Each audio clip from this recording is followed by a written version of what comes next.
안녕하세요. DJ 서영입니다. 오늘의 사연 시작해 보겠습니다. 언제나 자기 몫을 해내는 남편과 물질적으로 풍요로운 시댁 식구들 덕분에 화목한 가정을 꾸렸습니다. 근데 전 그런 남편과 시댁 식구들을 내동댕이 치듯 버렸는데요. 제가 도대체 왜 그랬는지 궁금하시다면 제 이야기를 끝까지 들어주세요. 결혼 1년 차 30대 직장인 여성인데요.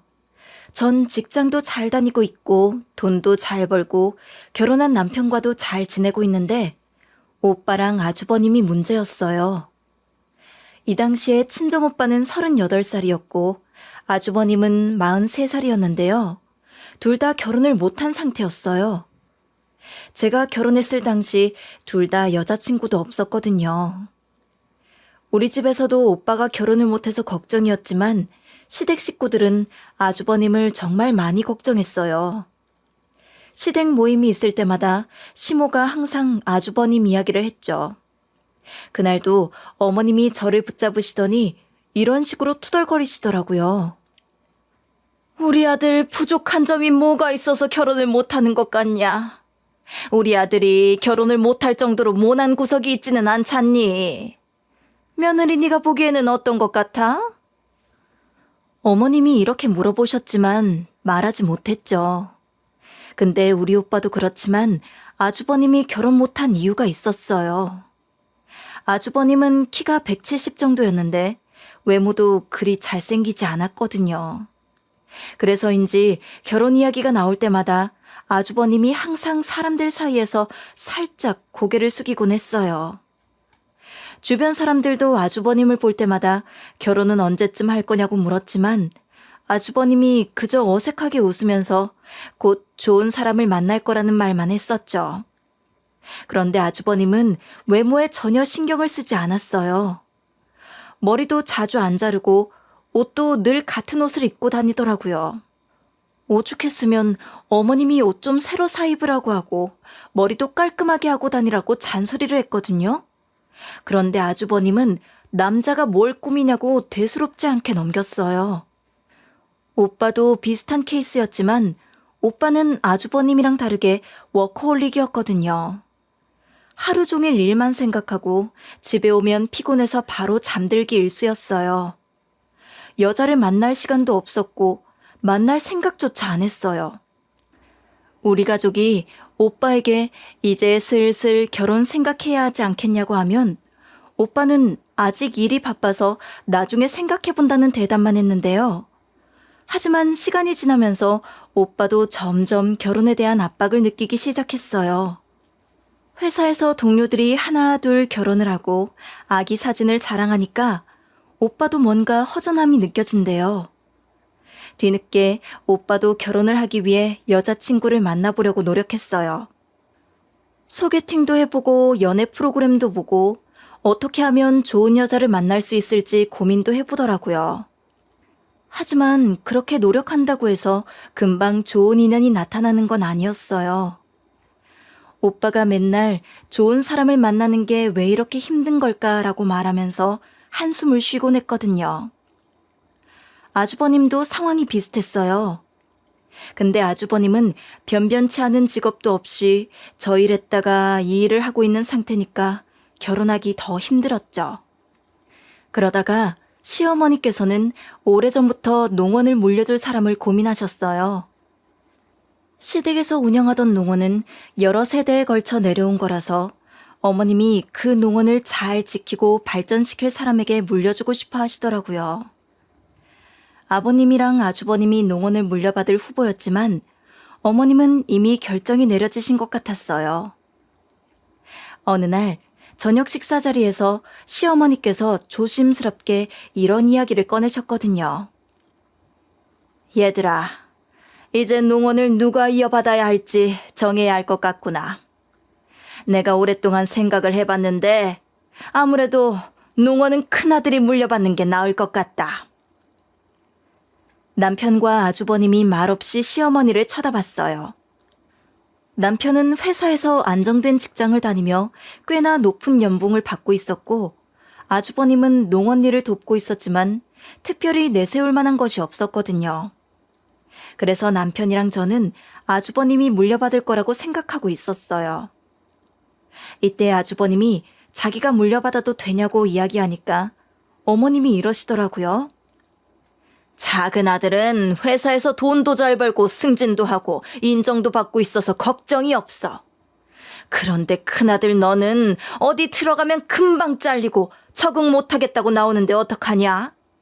게다가 농어는 큰아들 네가 오래전부터 돕고 있었고 내가 보기에 너는 회사 일보다 농원 일에 더 잘 맞는 것 같다. 남편도 어느 정도 납득이 간다고 고개를 끄덕이고 있었거든요. 그러니까 어머님이 이런 식으로 이어서 설명을 하셨어요. 니들도 내 결정에 납득이 가지? 아무래도 큰아들이 농원에서 일한 경험도 많으니까 나쁘게 생각하지 말아라. 작은 아들이 농원을 물려받으면 아마도 회사 일과 농원 일 모두에 신경을 써야 할 거 아니니. 저도 어머님 말이 맞는 것 같아서 남편이랑 같이 수긍하고 있었어요. 저희가 돈을 못 벌고 있는 상황도 아니고 남편이 농원을 물려받으면 회사 일에 영향이 갈 수 있으니까 아주버님이 하는 쪽이 좋았죠. 그렇게 아주버님이 변변치 않은 직업도 없이 시댁에서 하는 농원을 같이 하다가 그대로 물려받게 되신 거예요. 아주버님이 그동안 참 내세울 구석이 없었나 봐요. 농원 규모가 꽤 커서 그런지 계속 농원 이야기를 꺼내시더라고요. 어머님이 절 붙잡고 우리 아들이 부족한 점이 뭐가 있냐고 투덜거리신 그날 아주버님이 시댁 모임 자리에서 이러셨거든요. 재수 씨, 참 이상한 게 소개받는 자리만 가면 분위기가 매번 안 좋아져. 내가 무슨 말만 하면 다들 정색하고 집에 무슨 일이 생겼다고 하더라고. 아주버님이 이러시는데 시댁 식구들이 아무도 대꾸를 안 하는 거예요. 하필이면 아주버님이 저를 콕 집어서 이야기한 거라 제가 어쩔 수 없이 이렇게 대답했는데요. 그 자리에서 뭘 어떻게 했길래 그러세요? 아주버님 정도면 다들 괜찮다고 할 것 같은데요? 설마 만나서 군대 이야기만 하신 거 아니에요? 이런 식으로 웃어넘기려고 했는데 아주버님이 자기가 하는 일만 이야기하고 돈 자랑, 농원 규모 자랑만 한 것 같았어요. 아주버님이 어깨를 으쓱거리면서 이렇게 툴툴거리시더라고요.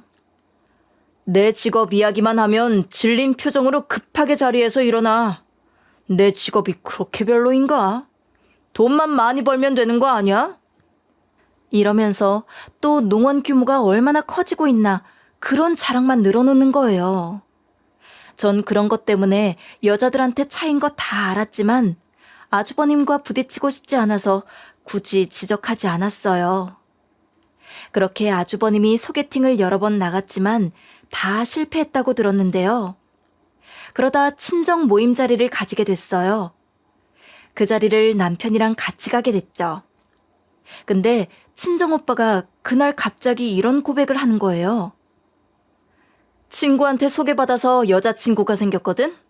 나이는 30 중반이고 회사에 다니다가 얼마 전에 그만둔 사람이야. 다른 곳으로 이직하려고 했는데 적응도 못하고 적성도 안 맞아서 카페 차릴 생각으로 동네 카페에서 알바를 하고 있대. 오빠가 여자친구가 생긴 건 괜찮았지만 여자친구의 직업을 듣고 약간 걱정스럽긴 했어요. 그런데 오빠가 그 여자친구랑 결혼을 전제로 만나고 싶고 부모님께 소개시켜주고 싶다는 거예요. 그래서 제가 이렇게 한마디 하고 말았어요. 동네 카페에서 알바 중이라고? 30대 중반에? 카페 차릴 생각으로 공부하고 있다는 말은 그냥 그럴듯하게 꾸며낸 말 아니야? 한마디로 그냥 알바생인 거잖아. 오빠, 그런 사람이랑 결혼을 전제로 만나고 있는 거야? 근데 친정 부모님이 쓱 하고 저보고 조용히 있으라는 거예요. 그러면서 친정엄마가 이렇게 대꾸하셨어요. 알바하는 게 뭐가 대수냐? 우리 아들 빨리 장가 보내야 하는데 괜히 찬물 끼얹지 말아라. 너는 왜 만나보지도 않고 그런 말을 해? 엄마가 이런 식으로 함부로 판단하지 말라고 하니까 할 말이 없더라고요. 오빠도 저랑 엄마 눈치를 보다가 이렇게 반응했었는데요. 그 사람이 카페 차릴 돈은 있다고 했어. 나한테 거짓말하고 그럴 사람은 아니니까 걱정하지 마. 그렇게 걱정되면 부모님 소개시켜줄 때 너도 오든가. 오빠가 이러니까 부모님 두 분 다 네가 맞는 소리 했다고 맞장구를 치시는 거예요. 그래서 제가 그때 나서서 오빠랑 부모님께 이렇게 말씀드렸어요. 사계절은 겪어보고 결혼해야 하는 거 아니야? 오빠가 연애 경험이 좀 있었으면 말을 안 해. 오빠가 나이 많다고 이렇게 빨리 결혼하는 건 좀 아닌 것 같아.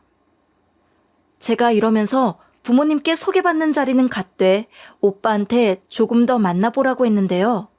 근데 친정엄마가 이런 식으로 결사반대하시는 거예요. 너네 오빠가 몇 살인지 알아? 결혼할 거면 빨리 해야지. 오빠가 돈을 잘 버니까 여자가 좀 돈이 없어도 돼. 전업주부 시키면 되지. 뭐가 문제니? 엄마가 오빠가 만나고 있는 여자 나이도 적은 편이 아닌데 이세가 걱정된다고 하시더라고요. 제가 그래도 너무 급한 것 같다고 하니까 오빠가 핸드폰을 꺼내면서 말했어요. 나도 결혼 빨리 하고 싶어. 이상한 사람 아니고 정말 좋은 사람이라니까? 너도 한번 봐봐. 엄마랑 아빠는 여자친구 사진 봤었거든? 네가 보기엔 어때? 오빠가 이렇게 말하면서 사진을 보여줬는데요. 근데 생각보다 엄청 예쁘고 나이가 어려 보이더라고요. 이렇게 동안에 예쁜 여자가 오빠를 만나다니. 울 오빠가 연구원이라 직업도 안정적이고 돈도 잘 벌긴 하지만 의아했죠. 역시 남자는 능력이 좋아야 예쁜 여자를 얻는구나 싶었어요. 남편도 오빠 여자친구 사진을 보고 우와 감탄을 하더라고요. 부모님도 아들이 만나는 여자친구가 예쁘긴 하더라 라고 하셨는데요. 그렇게 이런저런 이야기를 나누다가 모임 자리를 끝마치고 나왔어요. 친정을 나오면서 이런 식으로 고민을 털어놨죠. 당신이 보기에도 부모님이 너무 서두르시는 것 같지 않아? 내가 보기엔 좀 더 만나보는 게 나을 것 같아. 울 오빠가 여자 보는 눈이 워낙 없잖아. 제가 이러면서 오빠가 예전에 이런 사람을 만나서 상처받은 적도 있다고 막 말을 하고 있었어요. 그런데 남편이 뭘 그렇게까지 하냐는 식으로 이렇게 이야기하는 거예요. 왜 그렇게까지 걱정하는 거야? 형님이 예쁜 여자친구를 가져서 부럽던데? 형님이 한두 살 먹은 어린애도 아니고 그냥 만나게 냅둬. 남편이 이러길래 좀 의외라고 생각했어요. 다른 사람도 아니고 남편이라면 제 말에 호응해 줄 줄 알았거든요. 그래서 일단 이런 식으로 부연 설명을 좀 하긴 했었죠. 예쁜 건 좋지만 우리 오빠가 연애 경험이 별로 없어서 걱정이야. 그리고 지금 예쁜 게 문제가 아니잖아. 그냥 난 좀 더 만나보고 결정해도 되겠다 이거지. 근데 남편은 듣지도 않는 것 같았어요. 또 오빠 여자친구 외모 이야기로 돌아와 이러더라고요. 형님은 어쩌다 그런 분을 만나신 거야? 어디서 만난 거래? 생각보다 능력 있으시네. 형님 그렇게 안 봤는데 인기 많으신가 봐. 남편이 이렇게 말하면서 웃어 넘기는 거예요. 저도 뭐 오빠 여자친구를 만나보지도 않고 계속 반대하고 싶지도 않아서 이 한마디만 하고 끝냈어요. 오빠가 친구 소개로 만난 거라고 했잖아. 당신은 왜 내가 하는 말은 안 듣고 왜 자꾸 딴소리를 해? 아, 됐다. 이 이야기는 그만하자. 이런 식으로 대답하고 다른 화제로 넘어갔는데요. 근데 남편이 그 소리를 시모에게도 했나 봐요. 어머님께 전화가 와서 받았는데 어머님이 이러시는 거예요. 며느라, 안 그래도 우리 작은 아들한테 다 들었다. 사돈 총각이 여자친구가 생겼는데 그렇게 이쁘다며? 작은 아들한테 아주 자랑을 했다고 하더라. 어머님이 이러시길래 제가 그렇다고 했거든요. 근데 어머님이 갑자기 이런 지적을 하시는 거예요. 여자가 예쁘면 다인 것도 아니고 예쁜 게 얼마나 가겠냐? 결혼은 현실이다. 돈이 있어야 해.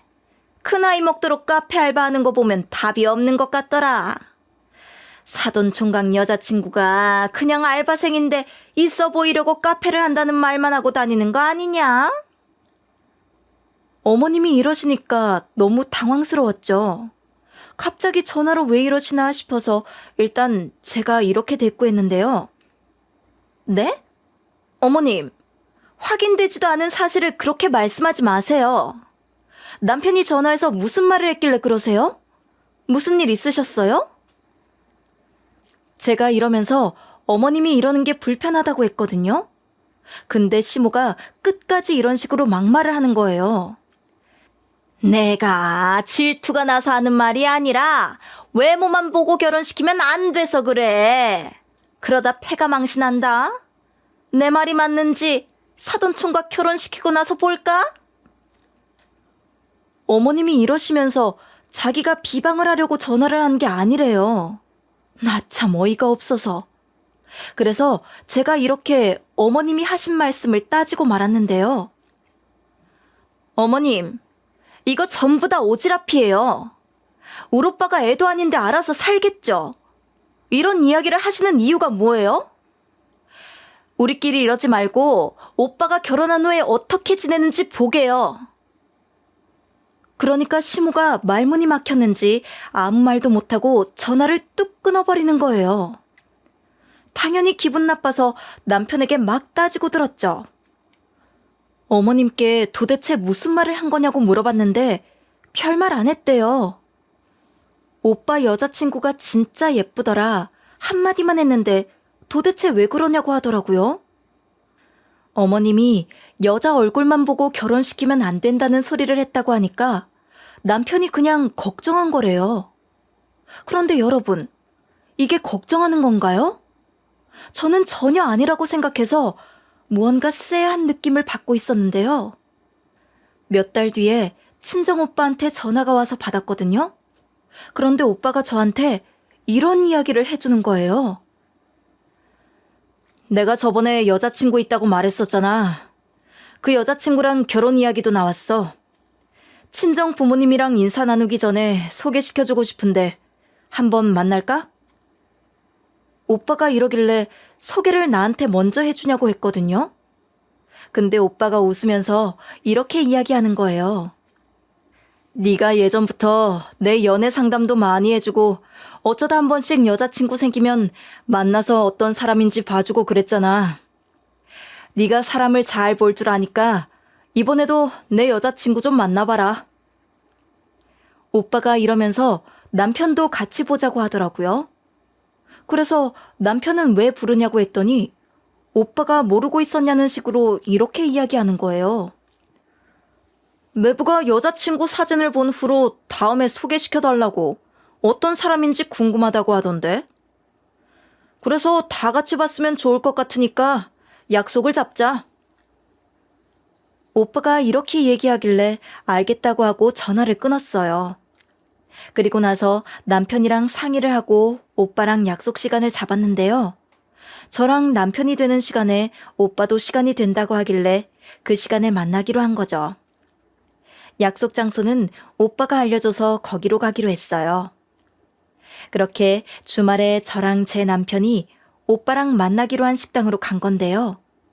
그런데 그 자리에 아주버님도 나와 있는 거예요. 제가 깜짝 놀란 얼굴로 아주버님이 왜 여기 계시냐고 물어보니까 남편이 이러더라고요. 우리 형도 자극받았으면 좋겠어서 데리고 온 거야. 형님이 이렇게 예쁜 분을 만나고 있는데 형도 정신 차려야지. 이렇게 장난을 치고 있길래 제가 적당히 하라고 눈치를 줬죠. 나중에 오빠랑 오빠 여자친구가 와서 딱 마주쳤거든요. 오빠 여자친구가 실물이 더 어려 보이고 예쁘더라고요. 성격도 좋아 보이고 예의도 발라 보였어요. 오빠는 그런 여자친구한테 푹 빠진 눈빛인 거예요. 아주버님도 오빠 여자친구를 보고 이렇게 감탄을 하고 있었어요. 여자친구분이 예쁘다는 소문을 듣긴 했는데 생각보다 더 예쁘세요. 역시 카페 일은 예쁜 사람들이 많이 한다던데 그 말이 사실인가 보네요. 아주버님이 호들갑을 떤 덕분에 어색한 분위기가 많이 풀어지긴 했어요. 오빠 여친은 또 겸손하게 손사래를 치면서 이랬거든요. 아니에요. 저 하나도 안 예뻐요. 칭찬은 감사한데 이거 다 화장빨이에요. 초면에 많이 어색하신지 너무 띄워주신다. 오빠 여친이 이러니까 아주버님이 뭐가 그렇게 좋아서 만나고 있냐는 짓궂은 질문을 하더라고요. 그러니까 오빠 여친이 이런 식으로 오빠 칭찬을 하기 시작했어요. 저희 오빠도 잘생기지 않았어요? 오빠가 똑똑하고 능력이 좋은데 재테크도 잘하고 멋있잖아요. 얼마 전에 차도 선물 받아서 너무 고마웠어요. 저도 오빠 따라 재테크 공부를 해서 똑부러지게 살아보고 싶어요. 오빠 여친이 이러니까 오빠가 뒷머리를 극적이면서 무슨 그런 말을 하냐고 얘기하시는 거예요. 오빠가 그러면서 쑥스러운지 얼굴을 붉힌 채로 이런 반응을 보였어요. 결혼할 사람이니까 해준 거야. 이 사람이 필요하다고 이야기한 건 아닌데 차 사고 싶다고 돈을 모으고 있다고 하니까 내가 사줬어. 오빠가 이러면서 요즘은 한 집에 차 2대쯤은 있다는 소리를 중얼거리고 있더라고요. 그러니까 오빠 여친이 오빠 손을 꼭 잡은 채로 이러는 거 있죠. 우리 오빠 정말 멋있죠? 제가 물질적인 부분만 보고 만나온 건 아닌데 이런 사람 어디 없잖아요. 그래서 결혼하고 나서 제가 확실하게 내조하려고요. 아주 둘이 이런 식으로 서로 칭찬을 하면서 쳐다보고 있는데 눈에서 꿀이 뚝뚝 떨어지는 거예요. 게다가 오빠 여친이 사람 좋게 웃으면서 이런 말을 하기도 했어요. 오빠가 안 그래도 컴퓨터를 새로 맞췄으면 좋겠다고 하더라고요. 오빠한테 있는 돈 없는 돈 다 끌어다가 오빠가 필요하다는 거 사주려고 준비하고 있어요. 오빠가 주기만 하거나 오빠 여친이 받기만 하는 건 아닌 것 같아서 잘 만나고 있다고 생각했죠. 그렇게 분위기가 화기애애하게 끝이 났어요. 전 생각보다 좋으신 분 같고 오빠가 정말 사랑하는 것 같으니까 결혼했으면 좋겠다고 생각했는데요. 아주버님이랑 남편도 비슷한 생각이신지 좋은 사람을 만난 것 같다고 하더라고요. 그렇게 짧게 대화를 나누고 각자 집으로 뿔뿔이 흩어졌거든요. 그런데 남편이 말한 자극을 아주버님이 아니라 시모가 받았나 봐요. 제가 그날 남편이랑 같이 집에 갔는데 시모한테 전화가 온 거예요. 제가 전화를 받자마자 무슨 일로 전화 주신 거냐고 물어봤는데 시모가 이러는 거 있죠? 이것이 정말 그렇게 안 봤는데 버르장머리가 없네? 누굴 놀리려고 그런 자리를 불렀어? 우리 아들이 얼마나 주눅들었겠냐고! 사실 그날 아주버님이 주눅든 게 아니라 엄청 즐겁게 있다 갔거든요. 술이 좀 들어가자 기분이 좋았는지 본인이 운영한다는 농원 자랑도 하고 자기 꿈도 이야기하길래 저는 저렇게 말 잘하는 사람인지 처음 알았어요. 그래서 시모한테도 주저하지 않고 바로 이렇게 대꾸했는데요. 어머님, 갑자기 전화 주셔서 무슨 말씀을 그렇게 하시는 거예요? 아주버님이 제일 즐거워하시면서 다음에도 다 같이 모여서 술 한잔 하자고 했어요. 아주버님이 설마 뭐라고 얘기하신 거예요?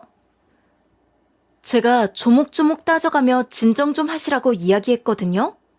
그런데 시모가 이런 식으로 발악을 하시는 거예요. 며느리가 어디서 말대꾸를 해? 네 같은 며느리 처음 본다. 시모가 이렇게까지 화를 내면 죄송합니다가 먼저 나와야 하는 거 아니니? 어머님이 이런 식으로 막 우기시길래 저도 순간 욱했던 것 같아요. 그래서 제가 거기서 이렇게 막 뭐라 해버렸죠. 어머님, 지금 왜 저한테 화풀이 하시는 거예요? 아주버님이 여자 못 만나고 있고 결혼 못하고 계시는데 우리 오빠는 결혼할 여자친구 생겼다니까 이러시는 건가요? 남편이 아주버님을 부른 거고 전 부른지도 몰랐으니까 적당히 좀 하세요. 제가 이러면서 어머님이 이런 분인 줄 몰랐다고 했거든요. 그니까 시무가 이런 식으로 바락바락 소리를 내지르는 거예요. 또 말대꾸한다. 나야말로 이런 며느리였으면 결혼 허락 안 했어. 이런 애인 줄 몰랐네. 진짜 실망스럽다. 가정교육을 어떻게 받았는지 뭐 이런 것이 다 있니? 어머님이 이렇게 말하고 전화를 뚝 끊어버리더라고요. 아니 이게 그 정도로 화낼 일인가 싶었어요. 억울하고 답답해서 남편을 불러다가 막 얘기했죠. 그런데 남편이 한숨을 푹 쉬면서 이러는 거예요. 일이 이렇게 될 줄 몰랐어. 그냥 나는 우리 형 놀리려고 부른 건데 일이 이렇게 될 줄 몰랐다니까. 내가 일부러 말을 이상하게 한 것도 아니야. 남편 말로는 어머님한테 오빠 여자친구를 만났다고 이야기하면서 오빠 여자친구 칭찬만 했었대요. 그래서 제가 남편에게 이런 식으로 당부의 말을 해뒀어요. 다음에는 나한테 상의도 안 하고 시댁 식구들 부르거나 어머님한테 전화하지 마. 어머님한테 전화할 일이 생기면 그 전에 무슨 이야기 할지 나한테 전부 다 말해. 제가 이러니까 남편이 고개를 끄덕이면서 알겠대요. 남편 말이 사실이라면 어머님이 질투심에 눈이 돌아간 것 같더라고요. 그놈의 결혼이 뭐라고 이러는지. 자랑을 하려던 것도 아닌데 어쩌다가 잘 지내던 시댁 식구들이랑 이렇게 틀어졌는지 머릿속이 복잡해지고 있었는데요. 그 뒤로 한동안 친정오빠도 결혼 준비만 한다고 했지 다른 소식은 없었어요. 그러다가 남편이 이렇게 시댁 식구들 소식을 알려주는 거예요. 엄마가 어떻게든 형 결혼시키려고 결혼정보회사에 800만 원이나 내고 가입했대. 엄마가 형 때문에 많이 예민한 것 같더라고. 무슨 수를 써서라도 결혼시키고 싶나 봐. 전 그러거나 말거나 저한테만 불똥이 안 튀었으면 좋겠다고 했어요. 남편이 그럴 일 없을 거라고 너무 그렇게 생각하지 말라고 했지만 왠지 모르게 안 좋은 예감이 들었죠. 그리고 얼마 뒤 아주버님께 전화가 온 거예요. 전화를 받아보니까 아주버님이 이런 이야기를 해주시더라고요. 우리 오랜만에 시댁 모임 좀 가질까? 중요하게 할 말이 있으니까 겸사겸사 다 같이 모여서 식사하면 좋을 것 같아. 아주버님이 이러면서 주말에 시댁에서 보자고 하시는 거예요. 그래서 아주버님이 알려주신 시간에 맞춰 시댁에 갔는데요. 처음에는 오랜만에 만난 시댁 식구들한테 인사를 하고 얼굴에 철판을 깔고 억지로 웃어 보였어요. 솔직히 그 자리에서 눈에 쌍심지 켜고 달려들면서 우리한테 왜 그랬냐 따지고 싶지 않았거든요. 어머님이 원래 이런 분이 아니었고 아주버님 결혼에 예민해지셔서 이러는 것 같아서 그냥 눈 감아주려고요. 나중에 아주버님 결혼하고 나서 어머님께 서운했다, 도대체 왜 그러셨냐 이야기하려고 했죠. 그때쯤이면 어머님도 본래의 모습으로 돌아오셔서 사과를 하실 것 같아서 일단 참아준 건데요. 그런 생각들로 애써 웃어 보이고 있는데 아주버님께서 이런 희소식을 알려주더라고요. 내가 빠른 시일 안에 결혼을 할 것 같아. 너무 갑작스러울지도 몰라도 신중하게 생각하고 내린 결정이거든. 우리 식구들이 내 결혼에 신경을 많이 써주고 있는 거 알고 있어서 얼른 말해주고 싶었어. 아주버님이 이러면서 양가 부모님께 이미 결혼 허락을 받았대요. 상견례 자리를 조만간 가지게 될 것 같다고 하길래 제가 이런 식으로 축하했었는데요. 아주버님, 사실 저도 걱정이 많았는데 아주버님이라면 결혼할 정도로 좋은 분 만나실 줄 알았어요. 상견례 자리는 언제 가지기로 하신 거예요? 제가 이렇게 이야기하니까 어머님이 바로 표정을 굳히시는 거예요. 심지어 어머님이 코웃음을 치며 이런 반응까지 보이셨어요. 네가 뭘 했다고 걱정하냐? 누가 보면 네가 우리 아들 키운 줄 알겠어? 그렇게 걱정했으면 여자라도 소개시켜주던가. 소개시켜준다는 말도 안 해놓고 걱정? 네가 한 역할은 하나도 없으니까 걱정했다고 하지 마. 안 그래도 큰 며느리가 신우 걱정하던데. 너는 상견례 자리에 오지 말아라. 큰 며느리가 괜히 눈치 볼 수 있으니 며느리 너는 결혼 당일 전까지는 얼씬도 하지 말라고. 어머님이 이러시면서 상견례 자리에 어느 집이 며느리까지 데리고 오냐고 남편만 오라고 하는 거예요. 그 말을 듣고 기분이 나빠져서 이런 식으로 반박했었죠. 어머님, 제가 가겠다고 한 게 아니고 상견례 날이 언제냐고 물어본 거잖아요. 왜 말씀을 그렇게 하세요? 그리고 저도 아주버님 상견례 날에 낄 생각 없었거든요. 제가 이렇게 뭐라 한마디 하면 남편이 제 편은 안 들어주더라도 중재를 해야 할 거 아니에요. 그런데 갑자기 남편이 끼어들어서 이러는 거예요. 당신은 우리 엄마가 형 결혼에 얼마나 예민한 줄 몰라? 우리 집안 문제 중에 제일 심각한 게 형 결혼인 거 뻔히 알면서 왜 그래? 그냥 엄마가 시키는 대로 토달지 말고 따라. 남편이 이런 식으로 짜증을 내면서 버럭 소리를 지르는데 저도 순간 어이가 없어졌어요. 벌써부터 큰 며느리를 챙기고 작은 며느리를 홀대하는 게 어디 있나요? 근데 또 남편이 귓속말로 엄마가 예민하니까 일 키우지 말고 나가서 이야기하자는 거예요. 그래서 일단 시댁을 빠져나와서 집으로 돌아오는 내내 남편이랑 대화를 해봤는데요. 남편 말로는 어머님이 요새 아주버님 결혼 문제에 불을 켜고 반응하고 있었고 남편한테도 자주 신경질을 낸대요. 이게 또 아주버님이 결혼을 하면 해결되는 문제일 거고 상견례 자리에 며느리가 가는 게 흔한 일은 아니지만 자기만 간다고 하더라고요. 남편이 이러는 게 내심 서운하기도 했지만 한편으론 이해하려고 했어요. 남편이 이 뒤로도 어머님이 저한테 막대하면 남편이 나서준다고 했거든요. 형이 결혼도 했는데 왜 아직까지 이러냐? 편을 들어줄 거래요. 그래서 남편한테 상견례 날 잘 다녀오라고 했고 저는 집에서 기다리겠다고 했죠. 이렇게 남편이랑은 이야기를 잘 끝낸 상황이었어요. 근데 어느 날 밤에 시댁가족 단톡방에 주소와 함께 날짜와 시간이 올라왔거든요. 상견례를 정확히 몇 시에 하고 어디서 하는지는 몰랐지만 언제 하는지는 알고 있었어요. 남편이 이날 상견례 자리에 가기로 해서 아침 일찍 나갈 것 같다고 했거든요. 그래서 어머님이 보내신 게 상견례 장소인가 싶은 거예요.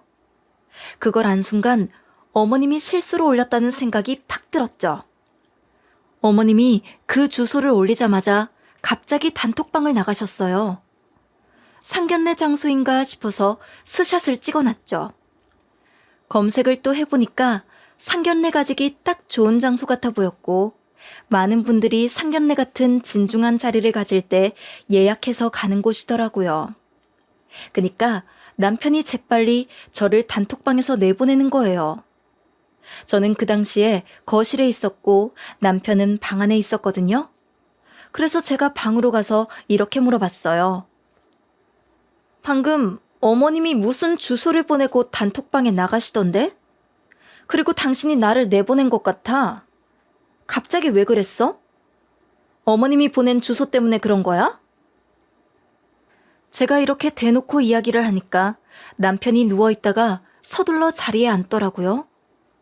남편이 그런 식으로 당황스러워하면서 이런 반응을 보였어요. 무슨 소리 하는 거야? 실수로 그런 거야.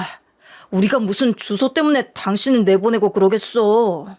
내가 다시 초대할 거니까 잠깐만 기다려. 남편이 이런 식으로 말한 다음에 다시 단톡방이 만들어지고 그 단톡방에 초대받았어요. 왠지 모르게 실수로 보낸 걸 지우고 제가 못 보게 하려고 그런 것 같은 거예요. 저는 예비 형님이 누굴까 궁금하기도 하고 대체 누구길래 시무랑 남편이 저렇게 조심스러운가 싶었어요. 이런 이유로 상견례 당일에 몰래 상견례하는 식당에 가보기로 했는데요. 저도 처음에는 상견례 자리까지 쳐들어갈 생각은 없었어요. 일단 계획은 이러했죠. 오빠한테 차를 빌린 다음에 상견례 장소로 가려고 했어요. 그리고 나서 주차장에서라도 아주버님이랑 결혼할 여자랑 식구들은 어떤 사람들일까 보려고 했는데요.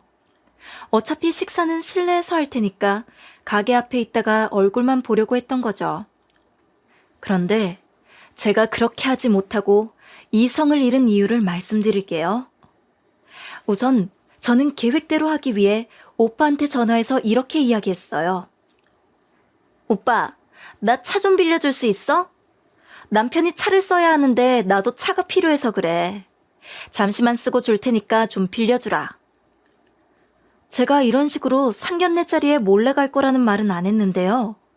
그냥 사정이 있으니 차만 빌려달라고 하니까 오빠가 별말 없이 빌려준다고 하는 거예요. 그래서 상견례 날이 있는 그날 아침 일찍 일어나서 친정오빠 차를 빌리러 갔어요. 오빠 집까지 들어가니까 오빠가 차는 왜 빌리는 거냐고 물어보더라고요. 어디를 가려고 하냐고 묻길래 제가 그건 지금 말해줄 수 없고 차키부터 달라고 했어요. 그니까 오빠가 별걸 다 숨긴다면서 차키를 건네주는 거예요. 그 차키를 받은 다음에 바로 오빠 집을 나서서 주차장으로 내려갔죠. 그리고 오빠 차를 타고 상견례장으로 향했어요. 한 40분가량 가니까 고급져 보이는 식당이 하나 보이더라고요. 그 식당 가게 입구 쪽에 자리를 잡고 차 안에서 기다렸어요. 얼마 뒤 시댁 쪽 사람들이 도착했고 예비 사돈 쪽은 아직 안 온 것 같은 거예요. 아주버님과 남편이 가게 밖에 나와서 서로 무슨 이야기를 나누다 가는데 남편 표정이 불편해 보이긴 했어요. 그리고 얼마 뒤 자동차 한 대가 오더니 사람들이 우르르 내리는데 예비 사돈 같은 거예요. 하늘색 원피스를 입은 여자가 나오는데 기가 막혀서 할 말을 잃었어요. 예비 형님으로 온 사람이 친정오빠 여자친구인 거예요. 그래서 그 즉시 친정오빠한테 연락을 했어요.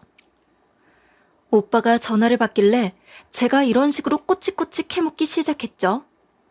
오빠, 여자친구는 잘 만나고 있어? 헤어진 건 아니지? 오빠 여자친구랑 최근에 싸우거나 무슨 안 좋은 일 있었던 건 아니고? 제가 이러면서 오빠랑 헤어지고 아주버님을 만난 거라도 용서하지 못할 것 같다는 생각을 하고 있었어요. 어떻게든 저것을 부숴버리겠다는 생각에 이를 갈고 있었는데요. 그런데 오빠가 뜬금없이 왜 그러냐는 식으로 이렇게 대답하는 거예요. 집안에 문제가 생겨서 몇 달 전부터 잘 못 만나고 있어. 부모님도 한번 만나보고 싶다 하시는데 기다리는 중이야. 그런데 그건 왜? 무슨 일 있었어? 오빠한테 그 소리를 듣는데 눈에서 천불이 솟았어요. 그래서 일단 오빠한테 나중에 설명해주겠다고 하고 전화를 확 끊어버렸죠. 곧장 차에서 내려서 상견례장 안으로 들어갔는데요. 제일 끝방만 문이 닫혀 있길래 곧장 달려가 문을 여니 그 여자 쪽 가족과 시댁 식구들이 웃으며 상견례를 진행하고 있는 거예요. 그 여자친구가 저를 보자마자 경악을 하며 앞에 놓인 수건으로 얼굴을 가렸어요. 그리고 나서 시모가 저한테 이런 식으로 소리를 지르고 계셨는데요. 너 뭐야? 며느리니가 여기는 어떻게 알고 온 거니? 설마 내가 실수로 보낸 주소 보고 기어코 찾아온 거야? 오지 말라고 했는데 기어코 온 거냐고! 저는 어머님이 그러거나 말거나 그 여자한테 물을 부어버린 뒤에 머리채를 잡고 따귀를 날려버렸어요. 그리고 깜짝 놀라서 벙쪄 있는 여자한테 이런 식으로 악을 질렀죠. 우리 오빠가 너 타고 다니라고 차도 사줬는데 네가 여기서 이런 짓을 벌여? 너 우리 오빠랑 결혼할 거라며? 네가 어떻게 우리 오빠를 배신할 수 있어? 제가 이렇게 길길이 날뛰기 시작하니까 남편이 저를 말리는 거예요. 그래서 제가 남편 손을 뿌리치면서 아주버님께 이런 식으로 호통을 쳤어요. 아주버님, 결혼이 암만 급해도 그렇지 어떻게 이러실 수 있으세요? 다른 사람도 아니고 저희 오빠 여자친구잖아요. 아주버님도 소개받아서 같이 인사 나눠놓고 이게 말이 된다고 생각하세요? 앞으로 저희 집 식구 어떻게 보려고 이런 짓을 저질렀냐고요? 근데 남편이 그만하라고 저를 붙잡고 끌어내려고 하는 거예요. 그래서 제가 남편 눈을 똑바로 바라보면서 마지막으로 질문을 건네봤어요. 당신도 어머님이랑 같이 날 속인 거야? 어머님이 주소를 보냈는데 예비 형님이 우리 오빠 여자친구인 거 알고 숨기려고 그렇게 애를 쓴 건가? 어? 어머님은 허둥지둥 단톡방을 나간 거고 당신은 어머님이랑 같이 짜고 증거를 없애기 위해 단톡방에서 날 내보낸 거고? 그러니까 남편이 아무 말도 못하는 거예요. 제가 대답 좀 해보라고 재촉을 하니까 남편이 이랬어요.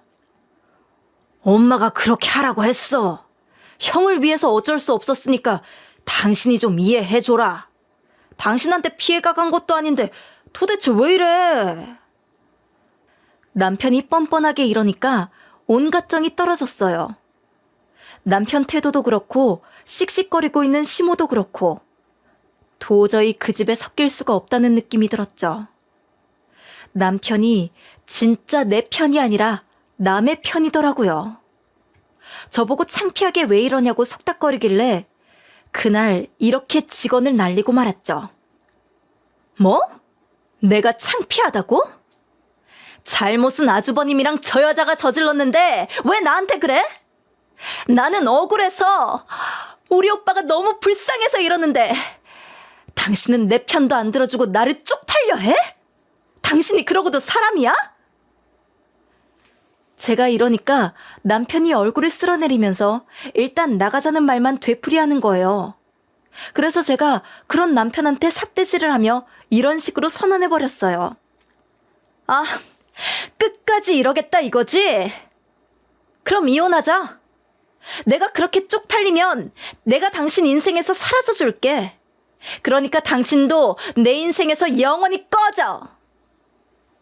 남편한테 배신당했다는 생각에 온몸이 부들부들 떨리는데 남편은 도대체 왜 이러냐, 나중에 이야기하자는 말만 하더라고요. 남편이 지가 뭘 잘못했는지도 모르고 있었고 무슨 일이 있든 간에 내 편이 아니라 시모랑 아주버님 편만 들 거라는 생각이 들었어요. 그래서 미련 없이 등을 돌리고 나와서 짐을 싸러 집으로 간 거죠. 대충 짐을 싸들고 나와서 친정집으로 가버린 거예요. 그 다음에 제가 남편이나 어머님이나 아주버님이나 시댁 식구들한테 오는 전화는 하나도 안 받았어요. 문자도 당연히 무시하고 답장 한 번 보낸 적 없었는데요.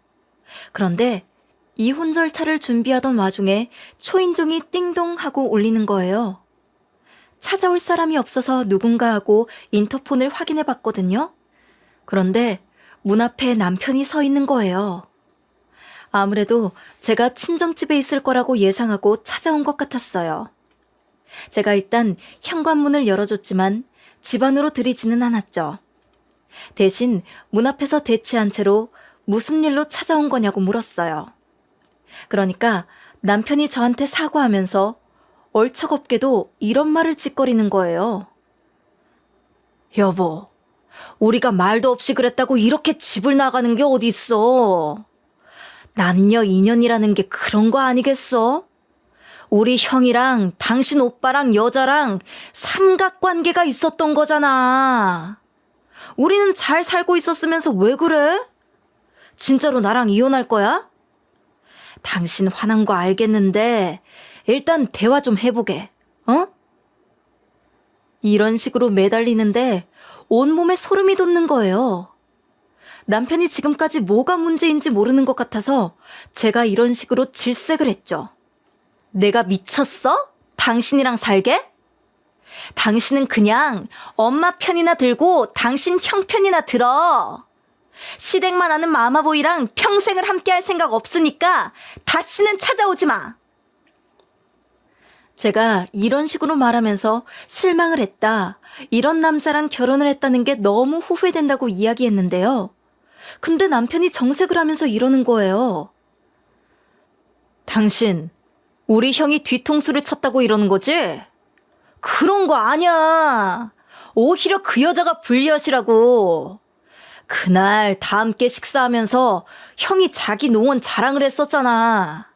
근데 그 여자가 그 소리를 듣고 형 농원에 혼자 찾아온 거야. 농원 규모가 큰 것을 보고 그날부터 형을 몰래 만났고 결혼 이야기까지 나오게 된 거라고. 우리 형 돈 보고 좋아하는 것 같은데 돈이든 뭐든 좋아하는 게 어디야? 우리 형한테 진심으로 대하고 있으니까 우리가 이해해 준 거지. 이러면서 예쁜 여자가 작정하고 꼬시는데 어떤 남자가 안 넘어가냐고 따지는 거예요. 그것도 모자라 남편이 저한테 이런 헛소리까지 씨부리기 시작했어요. 처가 쪽 형님한테 죄송하게 됐지만 둘이서 양가 부모님 모시고 상견례 제대로 한 것도 아니잖아. 그냥 만나다가 평범하게 헤어진 건데 자꾸 일을 키우지 마. 어차피 시간 지나면 다 잊혀질 테니까 그냥 평소처럼 지내자. 이런 말을 아무렇지 않게 해서 황당했죠? 언뜻 들으면 남편 말이 맞는 것처럼 보일 수 있지만 저는 그 둘이 연애하는 것도 옆에서 지켜본 사람인데 그것도 형님으로 윗사람 대접하며 지내긴 불가능하다고 생각했어요. 그래서 제가 이런 식으로 남편에게 일침을 가했는데요. 당신, 이런 식으로 당신 말이 맞다고 우기지 마. 그런 식으로 주장하면 내가 현혹될 줄 알았어? 우리 오빠가 여자친구를 얼마나 좋아했는지 알아? 차도 선물해주고 우리한테 소개도 해주고 미래를 약속한 사이였어. 그런데 당신이 그런 말을 하는 게 맞다고 생각해? 제가 이러면서 이건 우리 집안 사람들을 무시하는 거라고 이야기했어요. 근데 남편이 헛웃음을 지으면서 이런 반응을 보이는 거예요. 당신 참 예민하다. 사람 마음이라는 게 어떻게 항상 같아? 마음이 변해서 파혼할 수도 있고 결혼할 상대가 변할 수도 있지. 왜 그래? 상황이 이상한 게 아니라 당신이 이상한 거야. 제발 우리 형 좀 이해해줘. 남편이 끝까지 다시 생각해보라고 하길래 속에서 열불이 났어요. 그래서 제가 바로 고개를 저으면서 이런 식으로 단호하게 맞받아쳤죠. 나는 도저히 이해 못할 것 같은데? 그리고 내가 왜 그래야 하는데? 당신이 지금 필사적으로 이전 아주버님 편 드는 것처럼 우리 오빠도 엄청 소중해. 지금 우리 오빠가 피해자인데 왜 내가 당신을 이해해주고 당신 집안을 보듬어줘야 하냐고? 난 그렇게 못하니까 우리 집에서 당장 나가! 이렇게 말하면서 남편을 밀어낸 다음에 현관문을 닫아버렸는데요. 일이 일단락된 후 저희 가족 모두 마음이 무거워졌어요. 다행히도 저희 둘 사이에 아이는 없었기에 저랑 남편과의 관계를 깔끔하게 정리할 수 있었는데요. 시간이 조금 걸리긴 했지만 저도 전 남편을 점점 잊어가고 있었고 오빠는 점점 그 여자를 잊어가고 있었어요. 그러면서 저는 본가 근처에 집을 얻어 혼자 생활하기로 결심했죠. 혼자 사는 생활은 처음에는 어색하고 힘들었어요. 전 남편이랑 결혼하기 전에는 부모님 집에서 지내왔기에 혼자 지내는 게 나름 어색했던 거죠. 장을 보러 가서 필요한 것들을 사오고 집안을 청소하고 식사를 준비하는 일이 매일 반복되었어요. 혼자 밥을 먹는 것이 익숙하지 않아서 처음에는 외로움을 느끼기도 했는데요. 하지만 시간이 지나면서 점점 혼자만의 시간을 즐길 수 있게 됐어요. 거실에 앉아 책을 읽거나 음악을 들으며 저녁을 먹는 시간이 차츰 좋아지기 시작한 거예요. 그러면서 주말이면 본가로 가서 부모님과 함께 시간을 보내곤 했어요. 아빠는 항상 저를 반갑게 맞아주시며 필요한 거 있으면 언제든 말하라고 하셨어요. 저는 그럴 때마다 고맙지만 다 괜찮다고 했죠. 그렇게 살면서 당연히 전 남편한테 전화가 오고 문자가 왔지만 전부 다 무시하고 있었는데요. 그러다 친정오빠한테 전화가 한 통 온 거예요. 그 전화를 받으니까 오빠가 이런 제안을 다 하더라고요. 뭐하냐? 할 일 없으면 밥이나 먹자. 안 그래도 할 말이 있어서 본가 근처에 왔거든? 와서 같이 밥도 먹고 그러게 내려와라. 오빠가 이러길래 곧장 아래층으로 내려갔죠. 그리고 나서 오빠가 알려준 식당으로 향했어요. 식당 안에 들어가니까 오빠가 손을 들어서 이쪽으로 오라고 하는 거예요. 오빠가 이미 고기를 주문해서 굽고 있더라고요. 일단 오빠가 있는 쪽으로 가서 자리에 앉은 다음에 고기를 좀 먹었죠. 술잔도 몇 번 부딪히고 배를 좀 채우고 나니까 오빠가 이런 말을 해주는 거예요. 얼마 전에 이혼한 네 전남편을 만났어. 그때 일을 사과하면서 자기가 가족과 연을 끊을 테니 너 만나게 해달라고 부탁하던데. 네 전남편이 얼마 전에 엄마 집에 또 찾아갔는데 엄마랑 아빠가 문도 안 열어줬나 봐. 때마침 내가 본가에 갈 일이 있어서 엘리베이터를 타고 올라갔거든. 그때 딱 마주쳤는데 제발 대화 좀 하자고 잠깐이면 된다고 하더라. 그래서 일단 집 근처 술집으로 가서 이야기를 좀 해봤어. 그 말을 듣자마자 치를 떨면서 뭐 그런 놈이 다 있냐고 했거든요. 오빠가 그날 전 남편한테서 시댁 상황을 전해 듣게 됐대요. 도대체 무슨 소식을 전해 들었냐고 하니까 오빠 입에서 이런 말이 나오더라고요. 네 전 남편한테 들었는데 그 여자 정말 보통이 아니더라. 결혼하자마자 농원 절반을 자기 명의로 해달라고 요구했고 그쪽에서 그렇게 해줬대. 그러더니 자기 가족들을 싹 다 올라오게 해서 농원을 그 여자 가족들이 운영하고 있다는 거 있지. 그런데 우리 배신한 집안 식구들 모두 다 아무 말도 못하고 있대. 사실상 집안 전 재산이 넘어간 거나 다름없다고 하더라. 오빠 말로는 전 남편이 정말 후회하고 한탄하고 있대요. 그러면서 오빠가 정말 질린다는 표정으로 이런 말을 해주는 거예요. 근데 지금 생각해보니 그 여자 정말 돈만 밝혔던 것 같아. 그때는 콩깍지가 씌어서 애써 외면하고 있었거든. 예전에 그 여자가 나랑 만났을 때도 카페 차려달라는 말을 자주 했어. 그리고 그 여자가 나한테서 차 받은 다음에 자기도 뭐 해준다고 해놓고 아무것도 안 해주더라. 그럴듯한 말로 사람들 꼬시는 여자 같아. 오빠 말을 들어보니 오빠의 전 여친이 어떤 사람인지 알 것 같았어요. 그런 여자들이 받기만 할 줄 알고 뭐 해줄 줄 모르더라고요. 그래서 제가 오빠의 전 여친 욕을 실컷 해줬는데요. 그러니까 오빠가 제 등을 토닥여주며 이런 이야기를 해주는 거예요. 그래서 요즘 다시 생각해보니까 그 여자랑 결혼을 안 하길 잘한 것 같아. 그러니까 과거는 털고 앞날만 생각하자. 네 전 남편한테도 알아듣게 말해서 돌려보냈어.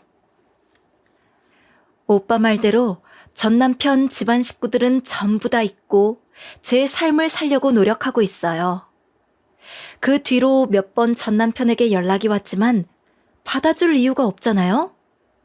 사돈 식구들을 만만하게 보고 속이려고 한 그런 정신머리를 가진 집안이랑은 절대 엮이지 않을 거예요.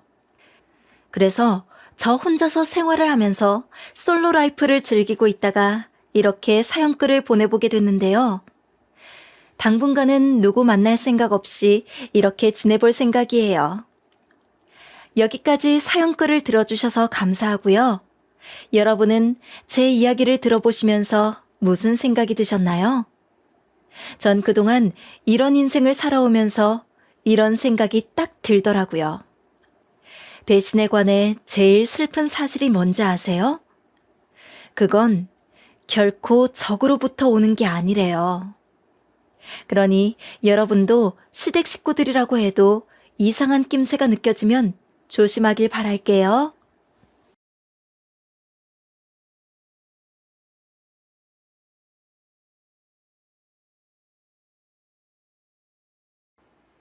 안녕하세요. DJ 서영입니다. 오늘의 사연 시작해 보겠습니다. 저는 올해로 38살이 된 서울에 사는 여자입니다. 지금 이 이야기를 쓰면서 결혼 생활을 처음 시작했던 그 시절을 떠올리면 참 많은 감정이 교차합니다. 결혼 전에는 주변에서 흔히 들었던 장남과 차남의 차별 이야기가 저와는 상관없는 이야기라고 생각했어요. 하지만 지금 와서 돌이켜보면 결국 그 이야기가 저의 이야기가 될 줄은 정말 몰랐습니다. 결혼 전 그리고 처음 시댁 식구들을 만났을 때만 해도 그저 평범하고 나쁘지 않은 가족이라 여겼던 시댁이 시간이 지날수록 저를 깜짝 놀라게 하고 기가 막히게 할 줄은 상상도 못했죠. 저희 시댁은 솔직히 말해서 차별의 교과서 같은 집안이었어요. 이 말을 쓰면서도 조금은 씁쓸한 기분이 듭니다. 시어머니는 특히 장남과 차남에 대한 태도가 너무도 극명하게 달랐습니다. 마치 그 두 사람은 같은 부모에게서 태어난 형제라기보다는 전혀 다른 대접을 받는 별개의 사람들처럼 느껴질 정도였어요. 장남은 언제나 완벽한 아이, 그 누구도 흠집낼 수 없는 자랑스러운 아들이었죠. 그에 비해 차남, 그러니까 제 남편은 기대에 못 미친 아이로 그려졌어요. 정말이지 차남은 언제나 시어머니의 눈에 부족해 보였고 그에 대한 평가도 무척이나 냉담했어요. 처음부터 시어머니는 두 아들에 대한 자부심을 숨기지 않으셨어요. 그 자부심의 대상은 오로지 큰아들, 즉 장남에게만 집중되어 있었습니다. 큰아들에 대해서는 항상 자랑스럽게 이야기를 꺼내셨고 그가 이룬 모든 성과나 업적에 대해서는 끝도 없이 칭찬을 하셨어요. 마치 그 아들이 없었다면 가정이 제대로 굴러가지 않았을 거라는 뉘앙스를 풍기기도 하셨죠. 하지만 작은 아들, 그러니까 제 남편에 대해서는 그런 자부심이나 칭찬을 단 한 번도 본 적이 없었어요. 그가 잘한 일이 있어도 시어머니는 무관심하셨고 오히려 그의 부족한 점만을 지적하셨죠. 이런 차별적인 태도는 아주 자연스럽게 일상 속에서 드러났습니다. 처음에는 그게 저에게 그렇게 크게 와닿지 않았어요. 하지만 차츰차츰 시간이 지나면서 그 차별은 너무나도 분명해졌죠. 결혼 전 상견례 자리에서부터 시어머니의 태도는 저를 놀라게 했습니다. 저는 그 자리가 두 가족이 처음 만나는 중요한 자리라 긴장도 했지만 시부모님에 대해 더 많이 알고 싶었어요. 그 자리에서 두 아들에 대한 이야기를 듣는 건 당연한 일이었을 테니까요. 그런데 상견례에서 처음 충격을 받았던 건 시어머니가 큰아들에 대한 이야기를 하면서 작은 아들인 제 남편에 대해서는 별다른 언급을 하지 않는다는 것이었어요. 상견례 자리에서 시어머니는 두 아들에 대해 자랑스럽게 이야기를 꺼내셨습니다. 특히 큰아들에 대해서는 마치 자식의 모든 면이 완벽하다는 듯한 자부심을 과시하셨어요. 자신이 얼마나 현명하게 아들을 키워냈는지, 그가 얼마나 성공적인 사람으로 성장했는지에 대해 한참을 얘기하셨죠. 물론 자식을 자랑하는 부모님의 마음은 충분히 이해할 수 있었어요. 저도 결혼 전에는 남편을 자랑스러워했으니까요. 하지만 그 자랑의 방향이 너무나도 한쪽으로 치우쳐 있다는 걸 느끼는 순간 저는 뭔가 이상하다는 생각을 했습니다. 큰애는 공부를 집중적으로 시켰고 둘째는 기술적으로 가르쳤어요. 사람마다 재능이 다 다르니까 자식 교육도 다르게 해야죠. 남들은 둘 다 똑같이 공부만 시키거나 기술만 가르치는데 그게 진짜 바보 같은 짓이에요. 저는 자식 농사는 진짜 기가 막히게 잘 지었어요. 시어머니는 특히 첫째 아들, 그러니까 아주버님에 대해 자부심이 넘치셨고 그의 영재성을 강조하셨어요. 그런데 남편 이야기가 나왔을 때는 조금 다른 태도를 보이셨어요. 우리 둘째는 그래도 괜찮아요. 제가 너무 높은 기대는 안 했어요. 다른 시어머니들처럼 우리 아들이 최고다라고 막 우기지는 않아요. 시어머니가 아무렇지 않게 남편을 평가하듯이 말씀하셨는데 그 말이 제게는 충격적이었어요. 그때 저는 시댁과 저희 친정의 분위기가 얼마나 다른지 실감하게 되었습니다. 저희 친정은 늘 따뜻하고 서로를 존중하는 분위기였거든요. 부모님은 연애 결혼을 하셨고 지금도 금슬이 좋아요. 아빠는 토목 기술자시고 엄마와 함께 작은 가구 인테리어 가게를 운영하시면서 경기도에서 유유자적하게 지내고 계십니다. 큰 부자는 아니지만 부모님 두 분이 먹고 살기에는 충분하죠. 저는 부모님께서 이제 좀 쉬었으면 하는 마음이 있지만 부모님은 일을 즐기고 계세요. 아빠는 얼마 전에도 엄마를 위해 직접 흔들 의자를 만들어 주셨고 문을 열 때 종이 울리게 작은 풍경도 설치해 주셨어요. 두 분이 그렇게 소소한 행복을 나누며 사시는 모습을 보면 저도 덩달아 기분이 좋아집니다. 저는 이런 가정적인 분위기에서 자라 서울에 있는 4년제 대학에 진학했고 이후 중견기업에 취직하면서 자취 생활을 시작했습니다. 남편은 그때 소개팅을 통해 만나게 되었어요. 그는 조리사로 일하고 있었고 차남이었습니다. 위로 4살 많은 아주버님이 계셨는데 아주버님은 이미 이혼한 상태라고 하더군요. 다행히 자녀는 없다고 했고 당시엔 크게 신경 쓰지 않았어요.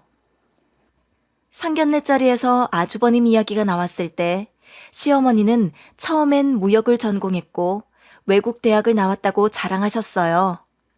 하지만 제가 조금 더 물어보니 지금은 일도 안 하시고 사실상 백수라는 것을 알게 되었어요. 시어머니는 해외에서 일을 할 준비 중이라고 얼버무리셨지만 저는 궁금해서 조금 더 물어봤습니다. 그러면 아주버님은 아직 경제 활동을 안 하시는 건가요? 공부 중이신가요? 제가 이렇게 묻자 시어머니는 갑자기 화를 내셨어요. 너, 우리 귀한 첫째 얘기 대충 들었으면 그냥 그런가 보다 해야지. 왜 굳이 상처받은 애한테 그런 걸 물어봐? 시어머니의 갑작스러운 반응에 저는 너무 당황스러웠고 부모님도 그 자리에 계셔서 더 난감했어요. 결국 부모님이 시어머니께 사과드리라고 하셔서 어쩔 수 없이 사과를 했습니다. 그제야 시어머니는 그동안 쌓였던 감정을 터뜨리듯 펑펑 울면서 장남 이야기를 꺼내셨어요. 우리 장남은 여자 때문에 상처를 많이 받았어요. 사실 그 아이가 그런 취급을 받을 애가 절대 아닌데 이상한 여자랑 얽혀서 괜히 고생만 했죠. 아휴, 너무 귀하게 키워서 그런지 지금도 생각하면 억울하고 화가 나. 그러면서 아주버님의 이혼 이야기를 꺼내며 전 아내에 대해 험담을 하셨어요. 그 여자가 아주버님을 노리고 접근해서 돈만 뜯어갔다고 하셨는데 그 이야기를 듣고 저희 친정 부모님도 많이 당황하셨어요. 그렇게 상견례 자리는 시어머니를 달래느라 어영부영 끝나버렸습니다. 남편은 그 옆에서 익숙한 듯 하면서도 지친 표정으로 시어머니를 바라보고 있었고 그 모습이 참 안쓰러웠어요. 저는 그때부터 남편의 가정 환경과 시댁 분위기가 우리 친정과 얼마나 다른지를 실감하게 되었습니다. 집에 돌아와 가만히 생각해보니 상견례 자리에서 시어머니가 아주버님과 자랑을 연민 섞어가며 그렇게 길게 이야기한 것이 도무지 이해가 가지 않았어요. 아주버님은 겉으로는 화려해 보였지만 실제로는 텅 빈 사람 같았죠. 그가 이혼도 했고 지금은 사실상 백수라는 점을 생각하니 남편과는 정말 정반대의 인생을 살고 있다는 생각이 들었습니다. 며칠 후 남편은 친정엄마와 아빠를 다시 찾아와 죄송하다며 정중히 인사를 드렸습니다. 남편은 자기 엄마가 나이가 많고 외로워서 상견례에서 실수를 한 것 같다며 고개를 숙였습니다. 손에는 무거운 소고기와 곶감을 들고 있었고요. 저희 친정 부모님도 부모가 자식 때문에 속상해 그럴 수 있다고 이해해 주셨습니다. 남편은 저희 부모님 앞에서 아주버님에 대해 조금 더 이야기해 주었습니다. 아주버님은 외국 대학을 졸업하고 나서 지금까지 단 한 번도 돈을 벌어본 적이 없다고 했습니다. 편의점 아르바이트조차 해본 적이 없다고 하더군요. 같은 형제라도 이렇게 다를 수 있나 싶었어요. 남편과 아주버님은 정말 다른 세상 사람들처럼 보였습니다. 남편은 고등학교를 졸업하고 대출을 받아 떡갈비집을 차렸습니다. 반면 시댁에서는 장남인 아주버님에게 대학비와 생활비를 아낌없이 지원해줬지만 차남인 남편에게는 아무런 지원도 없었죠. 아주버님은 공부 좀 한다는 이유로 남편을 무시했고 시어머니는 그런 아주버님의 태도를 당연하게 여겼습니다. 남편이 고등학교를 졸업하고부터 돈을 벌기 시작했지만 시어머니는 남편의 노력을 무시했습니다. 남편이 돈을 벌어와도 시어머니의 반응은 냉담했어요. 대체 언제 제대로 어른이 될래? 네 형은 어렵다는 외국 대학을 다녀왔고 지금은 잠깐 쉬고 있을 뿐이야. 그런데 너는 고작 월 200만 원 벌어서 어쩌겠다는 거니? 내가 너를 그렇게 키웠니? 아주버님도 남편을 깔봤습니다. 그러게, 내가 봐도 좀 한심해. 일머리도 없으니 고작 그 정도 벌겠지. 남편은 늘 이런 대우를 받으며 자랐습니다. 오랜 시간 동안 시어머니와 아주버님 사이에서 무시당하며 힘들어했죠. 저희 친정 부모님도 이 이야기를 듣고는 매우 안타까워하셨어요. 사돈댁은 너무하네. 차남이라고 그렇게 차별할 필요가 있나? 그러게 말이야. 자식 차별을 이렇게 심하게 하는 사람들은 처음 보네. 사위야, 기죽지 말고 힘들면 우리한테 말해. 정말 감사합니다. 장인어른, 장모님. 그렇게 저희는 부모님의 위로를 받으며 결혼식을 올렸습니다. 신혼집은 서울 외곽에 있는 작은 아파트였어요. 저는 7천만 원을 모아뒀고 남편은 가게 운영 때문에 4천만 원을 보탤 수 있었습니다. 시어머니는 3천만 원을 보태주셨고 나머지는 대출을 받아서 20평짜리 아파트에서 신혼생활을 시작했어요. 우리는 맞벌이를 하며 열심히 살았지만 남편은 가게에서 혼자 일하면서 점점 건강이 나빠졌습니다. 더 큰 문제는 시어머니가 매달 아주버님에게 용돈을 보내라고 요구하는 전화였습니다. 이번 달 월급 나왔지? 내 통장으로 각각 50만 원씩 입금해. 어머니, 저희 신혼인데 갑자기 100만 원을 보내는 건 너무 과해요. 저희도 대출 갚아야 하거든요. 너희 아주버님이 열심히 공부하고 있는데 그게 그렇게 힘드니? 저희 친정 부모님도 용돈을 바라시지 않으세요. 어머님도 조금 배려해 주시면 좋겠어요. 너는 왜 며느리가 돼서 말대꾸가 많니? 네 남편한테 말하겠다. 결국 시어머니는 전화를 끊고 남편에게 직접 전화를 하셨습니다. 그날 저녁 남편은 지쳐 보였어요. 여보, 엄마가 용돈 얘기했지? 정말 미안하고 고마워. 그렇긴 한데, 그래서 당신한테 뭐라고 하셨어? 엄마는 내가 이혼하든 말든 상관없다며 다달이 50만 원씩 보내래. 아주버님 공부 때문이지? 응. 엄마도 생활비가 부족하다고 하셔. 그 집엔 경제활동하는 사람이 없잖아. 저는 너무 화가 나서 어머님께 다시 전화를 걸려고 했지만 남편이 제 손을 잡고 말렸습니다. 내가 부업이라도 해서 용돈 드릴게. 우리 가정에 큰 지장이 생기면 그때 정리할게. 남편은 눈물을 흘리며 말했어요. 그 모습을 보니 저도 마음이 아팠습니다. 그렇게 남편은 새벽마다 배달 일을 하며 돈을 벌기 시작했습니다. 저는 남편이 힘들까봐 주먹밥이라도 만들어줬죠. 남편은 낮이고 밤이고 일을 했습니다. 저도 맞벌이로 남편을 도왔지만 매달 시댁에 보내는 50만 원 때문에 우리는 항상 빠듯하게 살았습니다. 아이를 가질 계획은 감히 엄두도 내지 못했죠. 그러다 남편의 가게에 매출이 떨어져 돈을 늦게 보내면 시어머니는 곧바로 남편에게 전화를 걸어 닥달하셨습니다. 남편은 힘들어하면서도 그 요구를 들어줄 수밖에 없었어요. 남편은 매달 어김없이 시어머니에게 돈을 보내고 있었지만 그 달은 가게 매출이 좋지 않아 돈을 조금 늦게 보내기로 했습니다. 하지만 시어머니는 여느 때처럼 참을성이 없으셨죠. 예, 이번 달 입금이 아직 안 됐더라. 아, 제가 아직 돈이 안 모여서요. 며칠 뒤에 바로 드릴 수 있을 것 같아요. 아무리 그래도 우린 다음 달에 바로 내야 할 돈도 없고 당장 밥 사 먹을 돈도 없는데 무작정 이렇게 돈을 안 보내면 어떻게 하자는 거니? 굶어 죽으라는 거냐? 그게 아니라 저번 달에 보내드린 돈 있으니까 그걸로 조금만 기다려주시면 안 될까요? 그건 이미 다 쓴 지 오래됐지. 누가 보면 네가 한 달에 한 500이라도 주는 줄 알겠다, 야. 그렇게 쥐꼬리만큼 주면서 그걸 남겨놨을 거라고 생각해? 우리 장남 한 끼도 못 먹어서 내 마음이 너무 아프다. 엄마, 저도 지금 야간 근무 가려고 준비 중이에요. 이따가 집사람이랑 상의해보고 돈 보내드리든가 할게요. 너는 네 엄마랑 형이 배고파서 굶어 죽게 생겼다는데 와이프 타령이냐?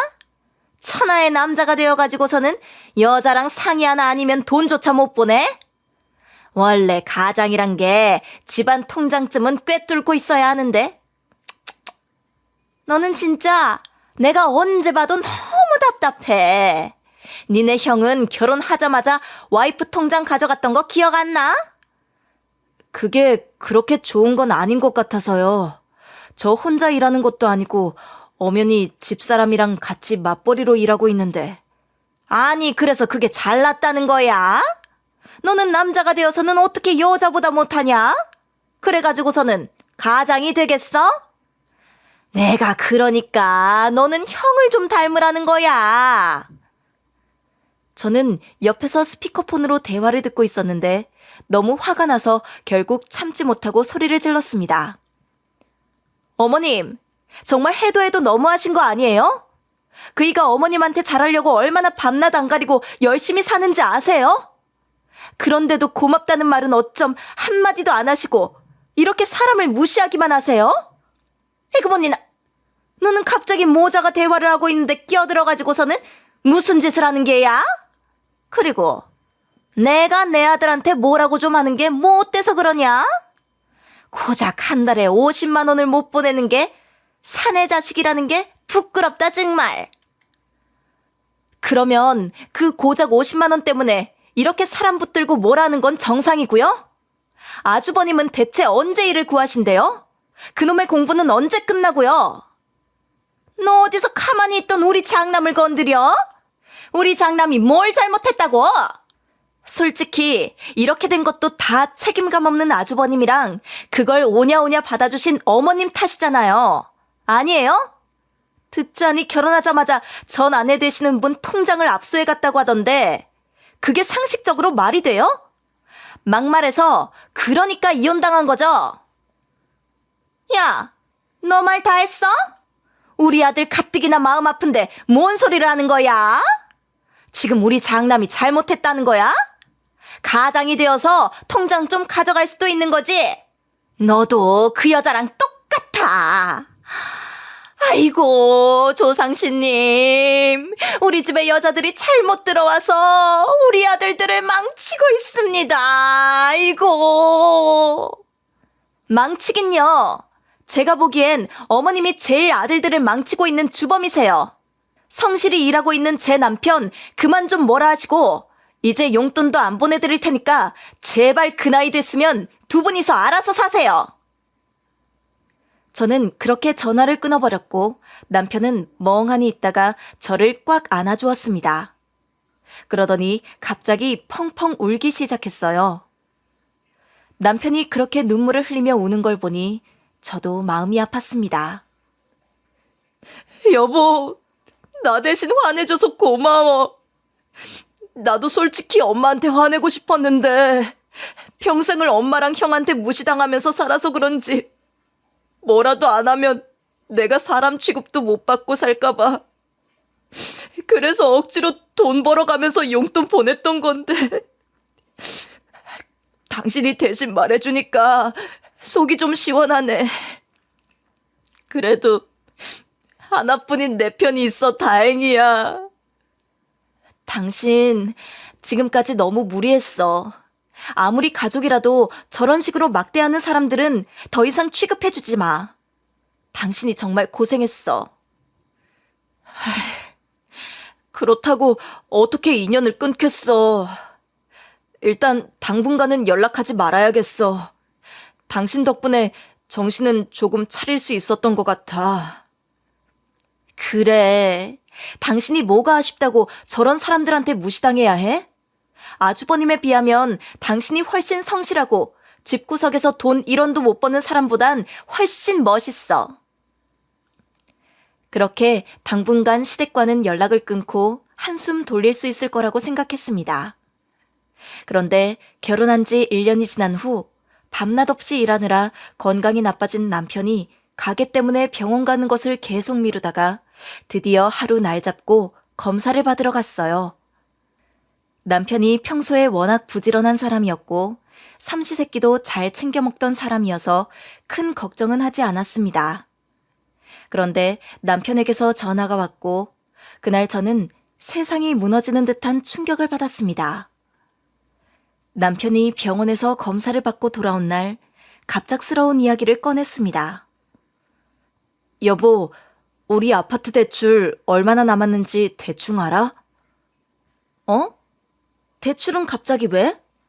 그런데 당신 오늘 병원 간 거 아니야? 병원 간 게 아니라 은행에 들른 거야? 아니, 나 병원 갔다 온 거 맞아. 가서 검사를 받았는데 내가 당분간은 돈을 많이 못 벌 것 같아서 물어본 거야. 뭐? 병원에서 뭐라고 하길래 왜 갑자기 그런 소리를 하는 거야? 사람 불안하게. 나보고 암이라고 하네. 저번에 동네 병원에서 의심된다 하길래 대학병원까지 와서 정밀검사 받아봤거든. 미안하다 여보. 내 건강이 이런 줄도 모르고 당신하고 결혼부터 해버렸네. 결혼하자마자 당신한테 정말 미안한 일들 뿐이다. 미안하긴 뭐가 미안해. 당신 거기 어느 병원인데? 내가 지금 갈게. 당장 입원하라고 하는 거야? 입원은 내일 하면 되고 가게도 어떻게 할지 정해야 하니까 당신까지 괜히 올 필요 없어. 괜찮아. 괜찮긴 뭐가 괜찮아. 내가 당장 갈 테니까 거기 꼼짝 말고 있어. 그날 저는 병원에 남편을 만나러 갔습니다. 남편의 암 판정 소식에 충격을 받은 저는 그 길로 남편과 함께 시댁에 찾아갔습니다. 남편이 암 판정을 받았다는 사실을 시어머니께 전해드리며 어머님이 충격을 받으실까 걱정했지만 어머님은 의외로 큰 표정 변화가 없으셨습니다. 그리고 대뜸 하시는 말씀이 정말 가관이었습니다. 니들 통장에 돈은 얼마나 있냐? 치료비 정도는 낼 수 있는 거 맞지? 한동안 우리랑 연락 끊고 살더니만 잘 모았을 것 같긴 하다. 네? 그게 무슨 말씀이세요? 치료비가 얼마든 무조건 아범 치료시켜야죠. 그게 당연한 거 아니에요? 그래, 네가 옆에 있어서 참 다행이구나. 그럼 네가 알아서 하거라. 저는 시어머니의 반응에 너무나도 당황스러웠습니다. 자기 아들이 암에 걸렸다는데도 시어머니는 아무런 관심도 없는 것처럼 보였어요.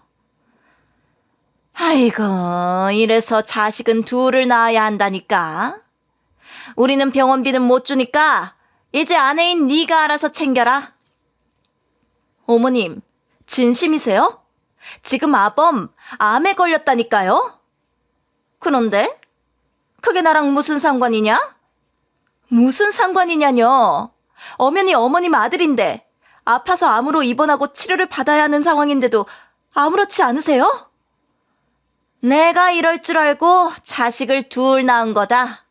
그런데 장남은 이런 속 썩일질 않더니 키어코 둘째가 이런 일을 벌이는구나. 그럼 자기가 아픈 거 자기가 알아서 해야지. 아내도 있는데. 어머님은 아들이 아프다는데 걱정되거나 슬프지도 않으세요? 잘못하면 치료도 못할 수도 있는데? 그건 니네가 알아서 해야지. 이제 너희도 어엿한 성인 아니냐? 늙어서 아픈 것도 아니고 병에 걸린 건데 이렇게 갑작스럽게 아플 때를 위한 돈 같은 건 어련히 모아뒀을 거 아니니? 아니, 어떻게 이렇게 생판 남을 대하듯이 말씀하실 수가 있어요? 어머님 배 아파서 낳은 자식 맞아요? 너는 내가 병원비 좀 안 준다고 막말을 너무하는 거 아니냐? 그깟 병원비 너희가 알아서 좀 책임질 수도 있는 거지. 며느리가 되어선 시애미한테 면박이나 주고 니네 엄마 아빠가 그렇게 가르치든? 그게 아니라 지금 중대 사항이잖아요. 그깟 병원비가 아니라 아들 목숨이 달린 상황인데 병원비가 중요해요? 대출을 끌어모아서라도 치료를 해야죠. 그러니까 그 대출이니 뭐니 니네 이름으로 하라니까.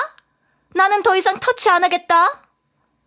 그렇게 시어머니는 쌩하니 병원에서 나가버리셨습니다.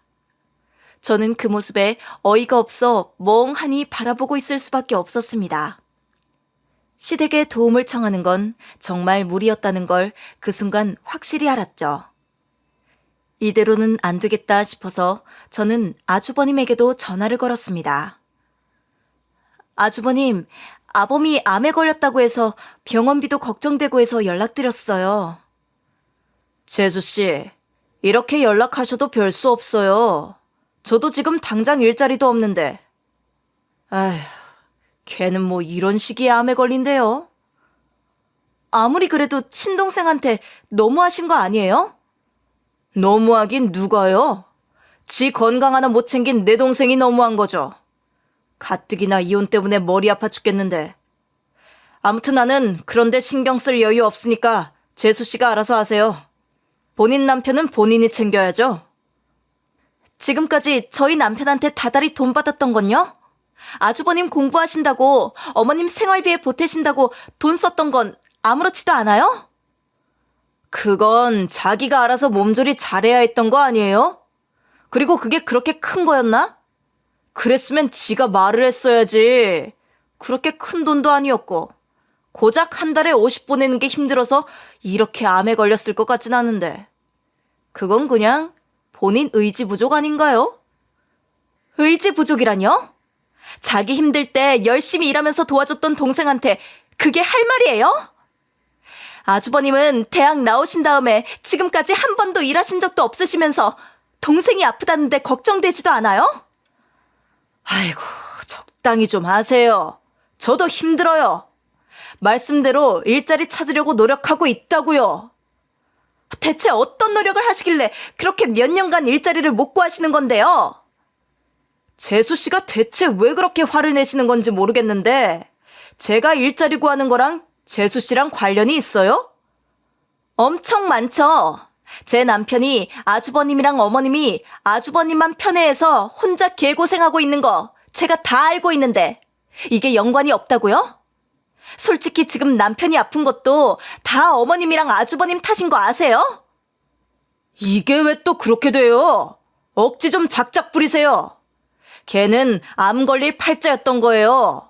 그리고 그걸 감당할 건 아내인 재수 씨 몫인 거고요. 그렇게 아주버님은 전화를 끊었습니다. 저는 그 전화를 들으며 이 시댁이 정말 비정상적이라는 생각을 했습니다. 남편은 어머님과 아주버님의 이기적인 모습에 정이 다 털린 듯했고 저 역시 이 가정과의 관계를 완전히 끊고 싶다는 생각이 들었습니다. 남편은 차마 말을 잇지 못하고 한동안 가만히 있더니 저를 바라보며 힘없이 말했어요. 여보, 내가 잘못한 것 같아.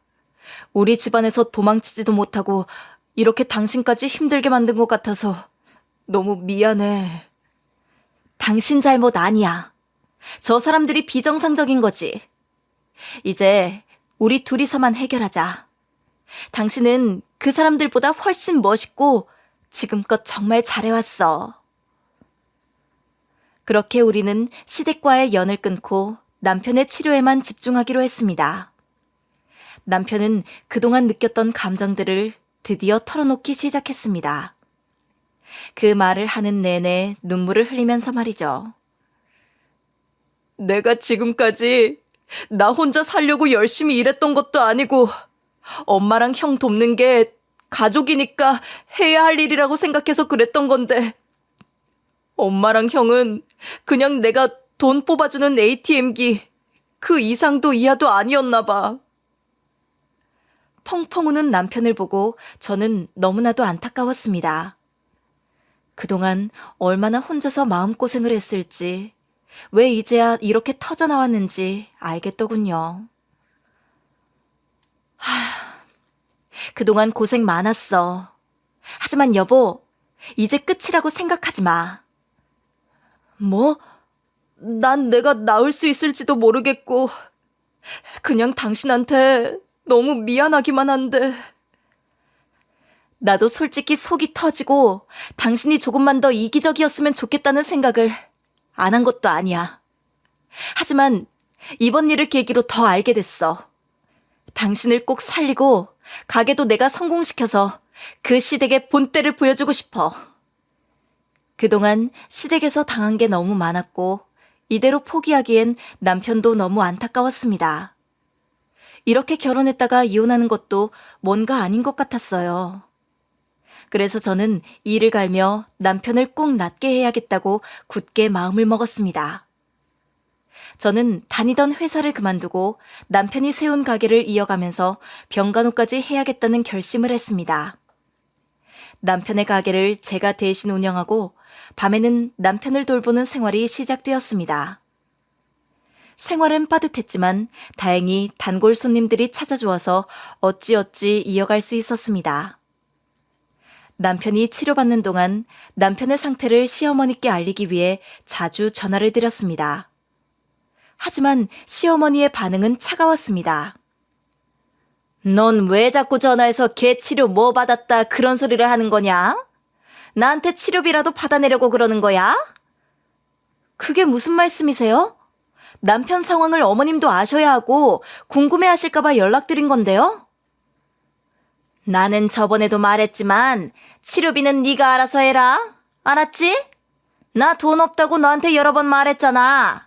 이런 전화도 이제 그만하고. 난 관심 없으니까. 그렇게 무심하게 전화를 끊으시는 시어머니를 보며 저는 이 사람이 정말 자기 아들을 사랑하는지 의심스러웠습니다. 그런데 어느 날 시어머니가 전화로 생일을 챙겨달라고 하시는 거예요. 예, 이번 주에 내 생일인 거 기억하고 있지? 작년에 했던 것처럼 봉투랑 선물 준비해서 가져와라. 괜찮은 가게도 예약하고 우리 장남이랑 밥 먹어야 하니까. 어머님, 지금 저희 남편은 암 때문에 입원했는데 어머님 생신이 중요해요? 아픈 애한테 생일이니 뭐니 할 수 없잖니? 그럼 내 생일은 1년에 한 번인데 이걸 그냥 넘어가라고? 너는 늙은 시애미한테 못하는 말이 없구나 정말. 아무리 그래도 이건 정말 너무하신 것 같아요. 전 직장도 그만두고 아범 가게에서 일하느라 한숨도 못 자고 일하고 있는데 아범은 오늘 밤에 중요한 치료가 있다고 했단 말이에요. 그런 건 궁금하지도 않으세요? 예끼 이 녀석아. 내가 그런 소리나 들으려고 전화한 줄 알아? 돈이랑 선물 달라고 전화했더니 아픈 사람 이야기나 듣고 앉아있고. 그럴 거면 됐으니까 전화 끊어. 정말 어이가 없었습니다. 자기 아들이 암에 걸려서 병상에 누워있는데도 본인의 생일이 더 중요하다고 하다니요? 작년까지는 남편이 자기 어머니가 자기 아니면 생일 챙겨줄 사람이 없다고 해서 저희가 나름대로 성의껏 준비해서 찾아갔었거든요. 그런데도 어머니는 아주버님에게만 모든 걸 쏟아붓더군요. 작년 기억이 떠오릅니다. 우리가 예약한 소고기 식당에서 제가 고기를 굽고 있는데 아주버님은 돈 한 푼 내지 않고 고기만 잔뜩 먹고 시어머니는 고기가 다 구워질 때마다 아주버님 접시에만 올려놓으셨죠. 그래서 제가 남편 접시에 고기를 덜어주었더니 시어머니는 그 자리에서 소리를 질렀습니다. 세상에! 지금 장남 먹을 고기가 없는데 차남이 고기를 먹어? 가게에 있는 손님들이 모두 돌아볼 정도로 소란을 피우셨고 남편은 민망해하며 자기 그릇에 있던 고기를 얼른 아주버님에게 덜어주었습니다. 아주버님은 자기가 그만 먹겠다는 말 한마디도 없이 혼자 고기를 5인분이나 먹었습니다. 지금 생각해도 속이 터지는데 그런 시어머니가 생일을 챙겨달라는 요구를 하니 저는 더 이상 참을 수가 없었어요. 이번에는 절대 찾아가지 않겠다고 다짐을 했습니다. 그런데 그동안 시댁은 단 한 번도 남편이 병원에 있는 동안 찾아오지 않았습니다. 그런데 갑자기 그 공부 많이 했다는 아주버님이 캐나다로 이민을 간다고 했습니다. 결혼할 여자가 생겼는데 그 여자가 캐나다에서 살고 싶다고 하니 캐나다로 떠난다는 거예요. 그동안 시댁에 한 번도 도움을 주지 않은 아주버님이 그렇게 떠나버린 겁니다. 남편은 다행히 건강을 회복했습니다. 의사가 아직 100% 완치는 아니지만 이대로 있으면 완치될 거라고 했어요. 그때 시어머니가 처음으로 병원에 찾아오셨습니다. 그러면서 갑자기 남편을 챙기기 시작하더군요. 아이고, 우리 귀한 아들. 얼굴이 왜 이렇게 반쪽이 됐어? 누가 보면 모르는 사람인 줄 알겠네. 엄마, 제 병실엔 무슨 일이세요? 엄마가 자기 아들 병실에 오는 게 뭐 이상하다고 그래?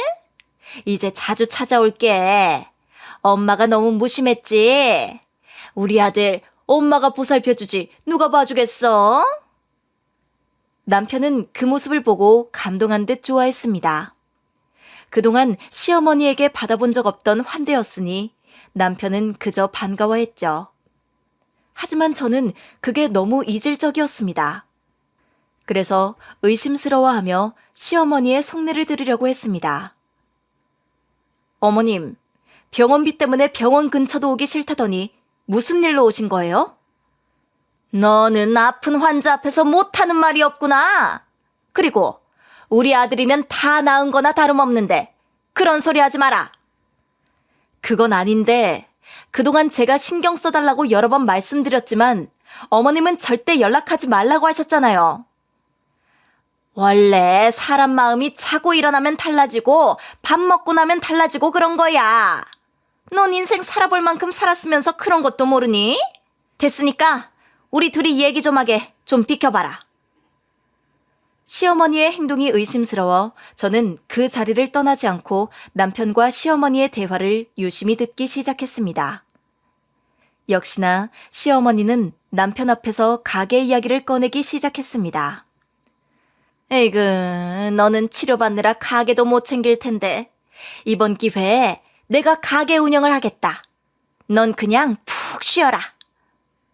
시어머니가 남편 가게를 운영하겠다고 하는 이야기를 듣고 저는 즉시 반대했습니다. 어머님, 그건 절대 안 돼요. 지금까지 남편이 이룬 거, 그리고 제가 관리한 걸 어머님이 하실 수 있다고 생각하세요? 남편이 암 치료를 받고 건강을 회복한 후에도 시어머니는 여전히 저를 무시하고 남편의 가게를 자신이 차지하려는 태도를 보였습니다. 저는 남편을 보호하기 위해 시어머니의 요구를 단호히 거부했지만 시어머니는 끝내 자신의 뜻을 굽히지 않았습니다. 그때 남편이 퇴원하게 되었고 시어머니가 저를 베란다로 불렀습니다. 이제 우리 아들도 퇴원했으니 너도 한시름 놓았겠다. 네가 하도 정성껏 병간호를 해줬길래 별말 안 했다만 남편이 아픈 건 아내 탓이 제일 큰 법이야. 앞으로는 밖에 나다니지 말고 집안일에 더 신경 써야 맞는 거야. 알겠어? 시어머니는 이런 말도 모자라 갑자기 제 팔을 확 잡으며 황당한 이야기를 하기 시작했습니다. 예, 첫째는 캐나다 갔고 이제 네 남편이 집안 가장인 거 알지? 슬슬 우리 집안 전통을 지켜야겠다. 전통이라니요? 너는 딱 말하면 모르니? 제사를 다시 지내자는 거지. 그러면서 베란다에 있던 제사용품을 보여주는 겁니다. 원래 아픈 사람 있으면 집안 제사를 멈추는 건데 둘째가 다 나았잖아? 조상신이 제사 지내라고 낫게 해준 거다. 이제 집안에 아픈 사람도 없으니 제사를 다시 지내도 된다는 거야. 남편은 그 말을 듣고 벙쪄 아무 소리도 못했습니다. 저는 이런 상황이 너무나 어처구니 없어 시어머니에게 말했습니다. 어머님, 아무리 그래도 이건 너무하시네요. 제 남편도 아프면서 마음고생 많았는데 아주버님 외국 가셨다고 이제 와서 제사라니요? 이런 식으로 나오실 거면 전 이 집안 며느리 안 하겠습니다. 저는 그 자리에서 연을 끊겠다고 선언했고 집을 나오게 되었습니다. 시어머니는 제가 나가겠다는 말을 듣고도 비웃으며 아무런 말도 하지 않았습니다. 남편 역시 그저 멍하니 서 있을 뿐이었고 저는 너무 기가 막혀 그날 바로 짐을 싸서 집을 떠났습니다. 그 후 저는 친정으로 돌아와 지내게 되었습니다. 그동안의 고생이 너무 허무하게 느껴졌고 지난 세월 동안 대체 왜 이런 고통을 겪어야 했는지 통탄스러웠습니다. 며칠 후 남편이 통장을 들고 저를 찾아왔습니다. 여보, 내가 그동안 정말 미안했어. 혼자 힘들었지? 내가 하던 떡갈비 가게 말이야. 당신이 그동안 노력해서 지켜줬잖아. 당신 없으니까 나 혼자 가게 운영도 못하겠고 이번에 그냥 팔아버렸어. 나 입원하는 동안 당신이 혼자 지켰잖아. 전액 다 통장에 넣었으니까 이거라도 받아줘.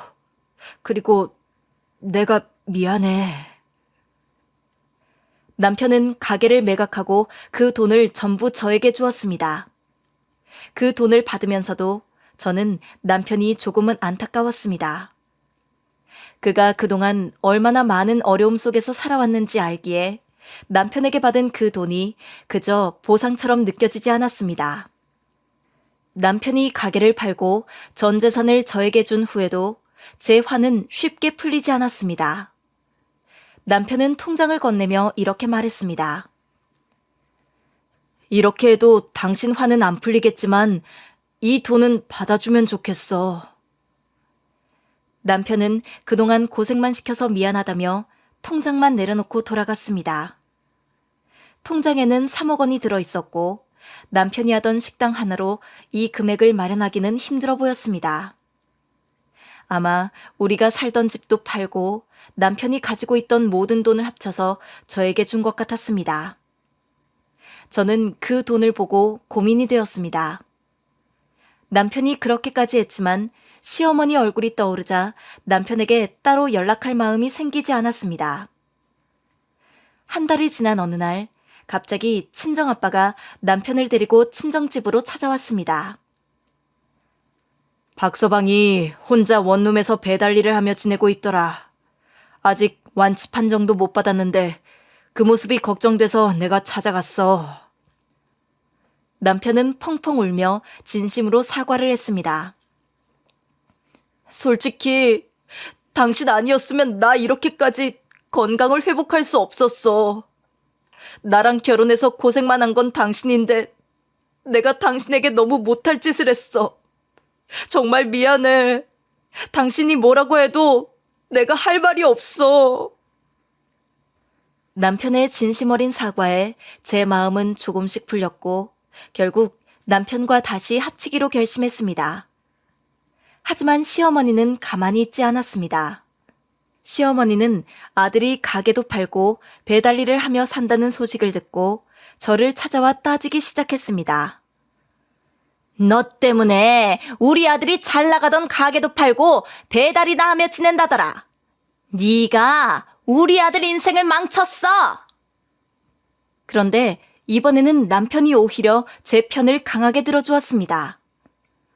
엄마는 나한테 아들이라고 할 자격도 없어. 지금까지 내 아내한테 해도 해도 너무한 거 아니야? 뭐라고 할 거면 내 인생에서 좀 사라져.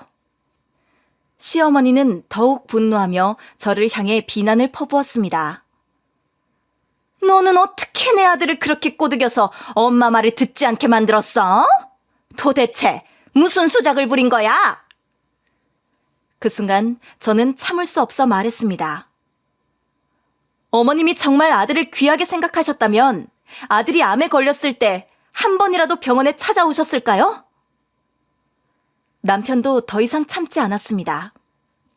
엄마, 제발 그만해. 엄마가 나한테 잘해준 게 뭐가 있어?